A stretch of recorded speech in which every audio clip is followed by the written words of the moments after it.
China accounted for 90% of Bitcoin trade just 1 year ago. But with Beijing banning initial coin offerings, or ICOs, and regulators shutting down Bitcoin exchanges there, Japan is setting out on a different path, embracing the crypto movement. Bitcoin trade here in Japan accounts for nearly half the global trade volume. Compare that to 25% in the US. The number has surged since the government passed a new law earlier this year recognizing the digital currency as a legal form of payment. That law encouraged some big retailers here to partner with Bitcoin exchanges and begin accepting the digital currency. There's already more than 4,500 stores that let you pay with Bitcoin here, and the Nikkei says that number could increase fivefold by the end of the year. So we've recruited Mai Fujimoto, who's also known as Miss Bitcoin here in Japan, to take us to some of these stores that are accepting the digital currency. You ready to go shopping? Yeah, sure. Okay, let's head out. Let's go. Mai's become a type of crypto evangelist in Japan, blogging and tweeting about all things Bitcoin. Her nickname? A way to familiarize people with what was largely an unfamiliar space until recently. You started investing in 2011. How much was Bitcoin then? About 1,000 yen. 1,000 yen. Yeah. That's roughly $10 US, a price that's jumped more than 500% since. Here's 10,000 yen. Okay. Okay, I'll give that to you. Okay. And then how do I get that in Bitcoin? Okay, so this is your QR code, and I read this QR code. Yeah, this. This is Big Camera. That's one of the biggest electronic stores right here in Japan, and they just started accepting Bitcoin in April. So we've got our Bitcoin on our phone. We're gonna go spend some money.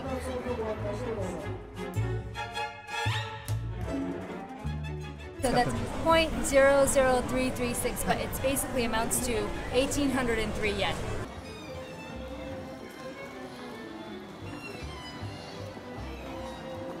I did manage to get a very cute towel, polka dotted, and all the shopping is kind of making me hungry. So, Mai, do you know of a good restaurant around here that accepts Bitcoin? Yes, I know. The sushi restaurant near here. Sushi restaurant? Yeah, yeah. Okay, let's go there. Fatty tuna and mackerel aren't the only things on the menu here. A Bitcoin ATM greets customers looking to top up their digital wallets. In your daily routine, how much of what you use is Bitcoin, and how much do you pay in cash or credit card? Maybe 19% I paid not Bitcoin. Not Bitcoin. Yeah, only I use Bitcoin for send money overseas. Mai says regulations built trust in the currency, but people aren't necessarily using it to replace cash. Bitcoin's still considered an investment, not an everyday currency here. Many people have Bitcoin now buy Bitcoin, and maybe we need time to use Bitcoin. So maybe they have to learn more about Bitcoin. That curiosity's led to an increasing number of public seminars like this one on ICOs. Hardcore hackers aren't the only ones here, but housewives, Bitcoin newcomers, even professional matchmakers like Akiko. She tells me her son encouraged her to invest, and she has 2 million yen in 4 currencies now. Japan hasn't been without problems. 3 years ago, the first major Bitcoin exchange, Mt. Gox, collapsed and declared bankruptcy after hackers raided its accounts.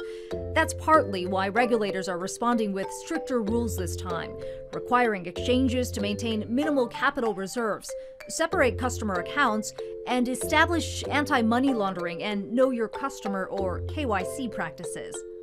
Bar owner Mike Verwise says those rules aren't pushing his customers away from the digital currency for now. He processes Bitcoin payments every day. It's surprising to see in Japan, they don't really seem to be the first to adapt to new concepts like this. In fact, they kind of shy away from change mostly.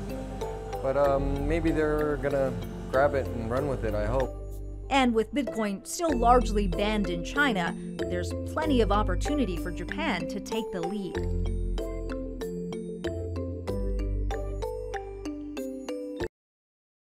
Still watching? Perfect. Click here to watch another great video from CNBC International. Oh, and don't forget to subscribe. Thanks for watching.